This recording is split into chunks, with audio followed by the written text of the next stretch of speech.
Vamos a ver el comportamiento del condensador frente a la corriente alterna senoidal. Bueno, el condensador queda definido mediante la capacidad que se mide en faradios y el voltaje que puede aguantar. Bien, a este condensador vamos a aplicarle un voltaje definido por un valor eficaz de ese voltaje y una frecuencia determinada, y cuyo valor instantáneo es este que tenemos aquí, que está aquí representado también, y representado de forma vectorial. Bueno, este vector, como vemos, lo que está representando es el paso de ese voltaje por cero, por los puntos cero, es decir, por este punto, en esta onda representada. Recordemos que el avance es en sentido antihorario, avance positivo es en sentido antihorario. Se supone que el vector está continuamente girando y hemos cogido este instante. Entonces, de cero hacia positivo. Si hubiera cogido este instante, tendría un vector como este, pero la misma dirección, pero sentido contrario, es decir, a 180 grados respecto a este, como corresponde a este espacio que ha transcurrido desde el punto cero hasta este otro punto que sería de 180 grados. Bien, el condensador lo que va a hacer va a ser oponerse a las variaciones de voltaje entre sus placas. Es decir, aquí tenemos una fórmula que identifica el comportamiento del condensador.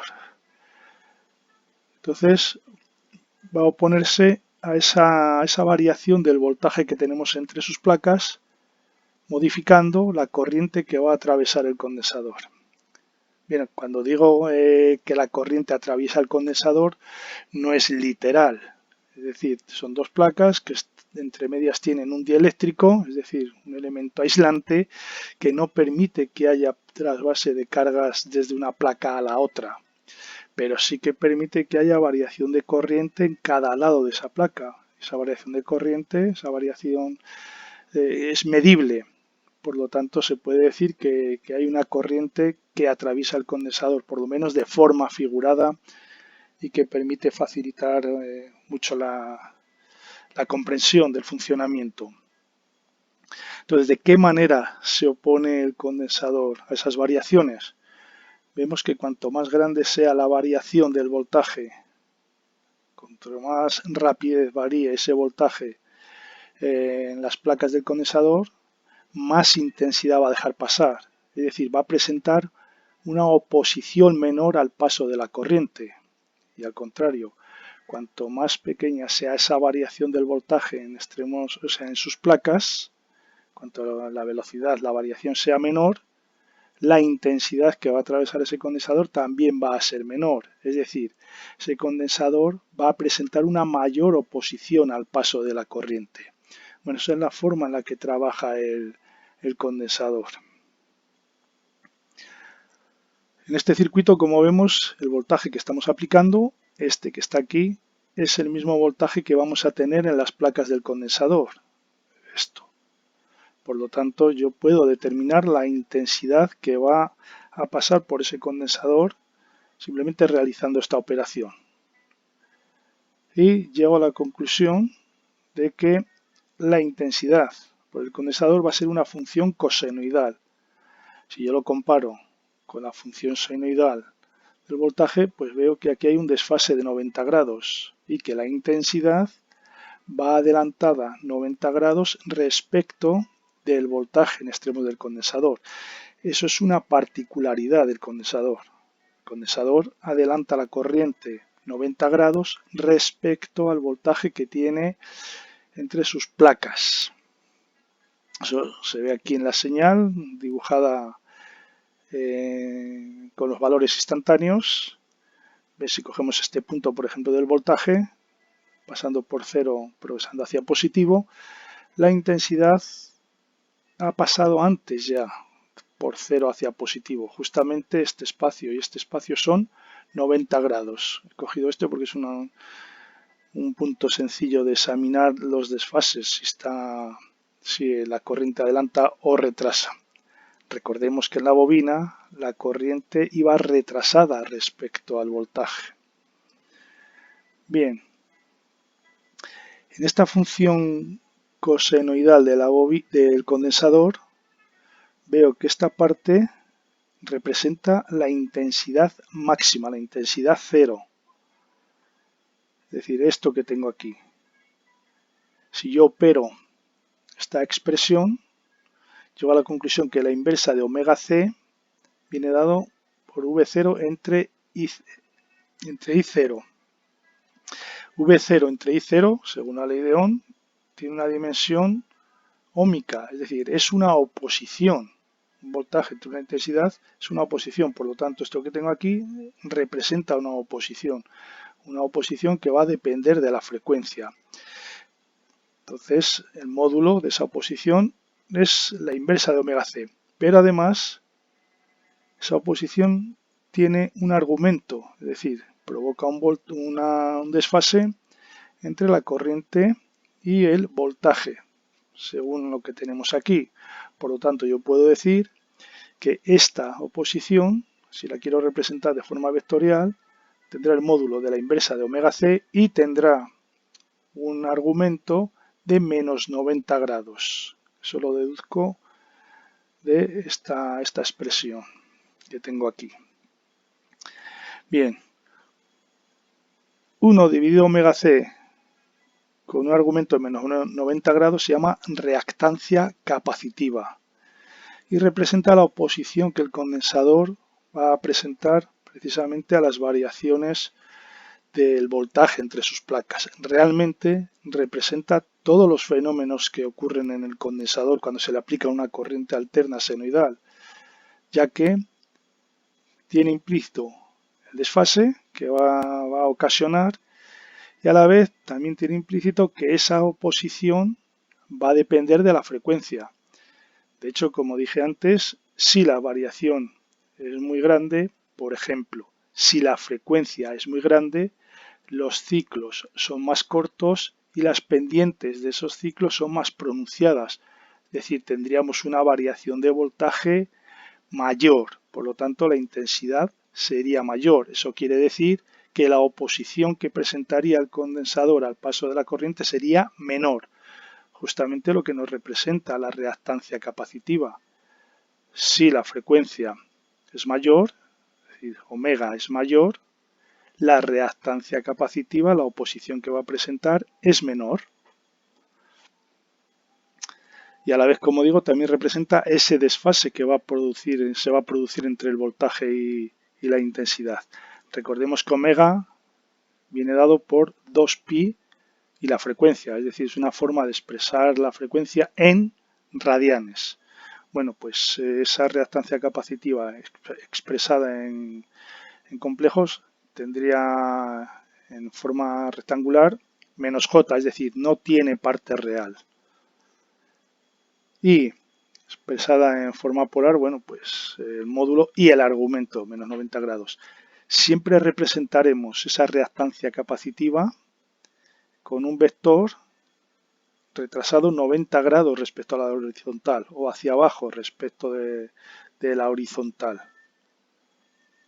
Y esa reactancia capacitiva, que representa una oposición, la mediremos en ohmios.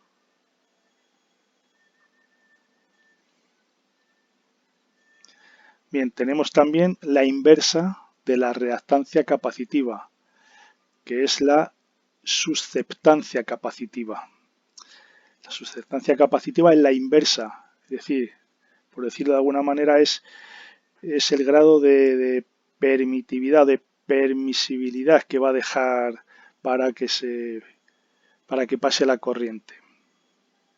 Entonces, haciendo la inversa de la reactancia, pues obtenemos estas otras expresiones. Es decir, tendríamos un vector, cuando queramos representarlo, será un vector a 90 grados positivos respecto a la horizontal.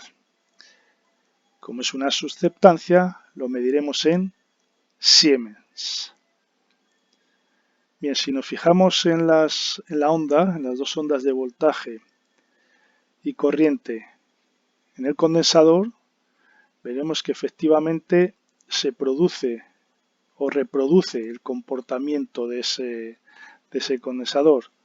cuando las variaciones de voltaje son elevadas, las variaciones de voltaje entre placas la variación es rápida, la corriente es máxima. ¿Dónde se produce la máxima variación o la máxima rapidez de variación del voltaje entre las placas del condensador? Pues justamente en estos tramos, en el paso por cero, cuando el voltaje pasa de positivo a negativo o cuando pasa de negativo a positivo.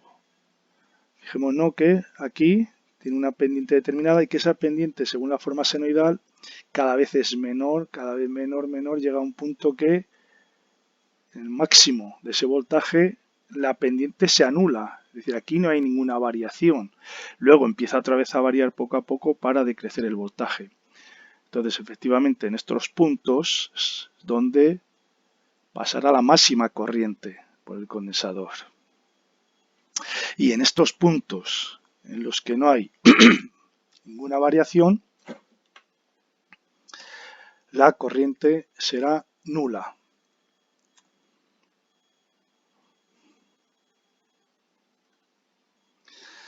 Vamos a ver qué sucede respecto a la potencia.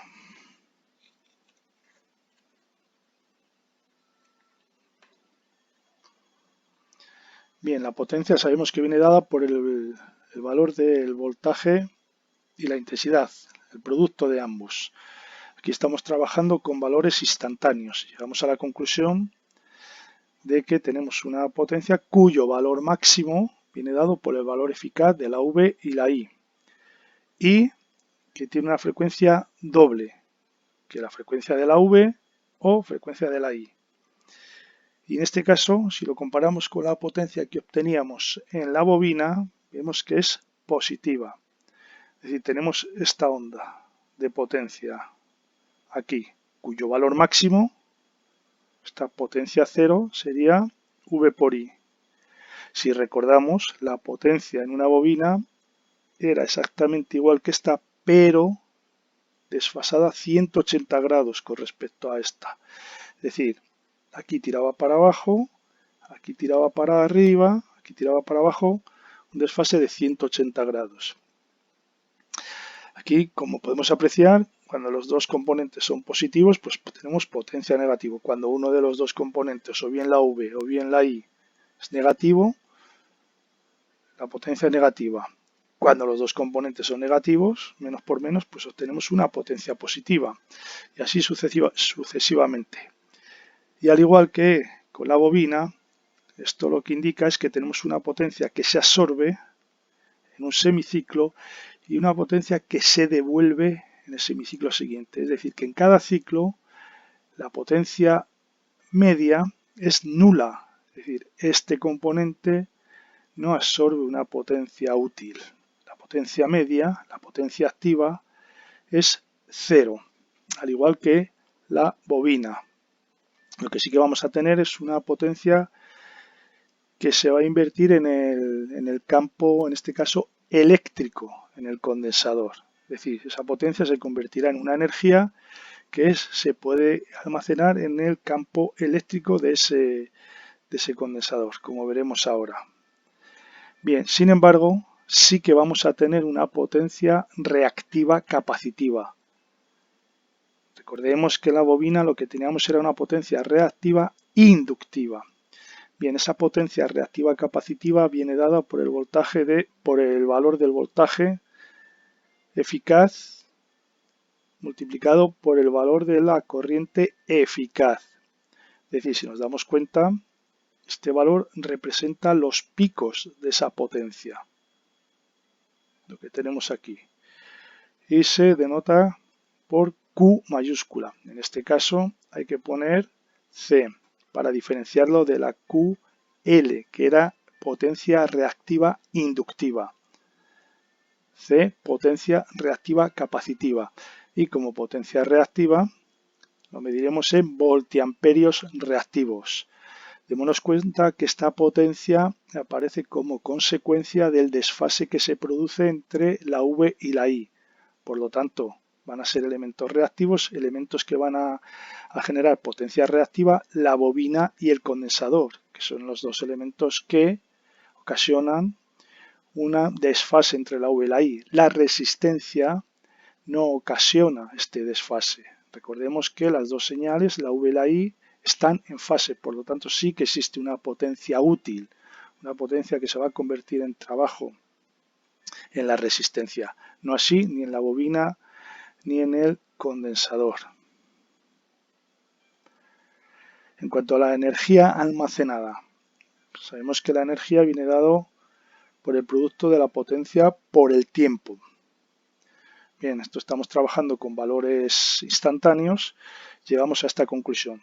Lo primero, la energía máxima viene dado por la potencia reactiva capacitiva dividido entre omega, entre la pulsación. Y nos llama la atención que tenemos seno al cuadrado. ¿Qué quiere decir esto? Que este valor nunca va a ser negativo, va a variar entre 0 y 1. Por lo tanto, la energía no va a ser negativa nunca. Entonces, lo que vamos a tener es en los semiperiodos, los semiciclos en los cuales la potencia se absorbe, pues vamos a tener una acumulación de energía. Aquí tenemos acumulada energía hasta un valor máximo en el primer semiciclo. En el siguiente semiciclo esa potencia se devolvía. Efectivamente, como vemos en la onda de energía, esa energía se va cediendo, se va perdiendo hasta que llegamos al inicio del siguiente semiciclo. Aquí ya no tenemos nada de energía. En el inicio del siguiente semiciclo vuelve a acumularse otra vez energía en el condensador. En el campo eléctrico del condensador vuelve a ceder energía. Bien, pues cuando hablamos de la energía almacenada, estamos hablando de la energía media de esta onda que tenemos aquí. Eso es lo que se considera la energía almacenada en el condensador.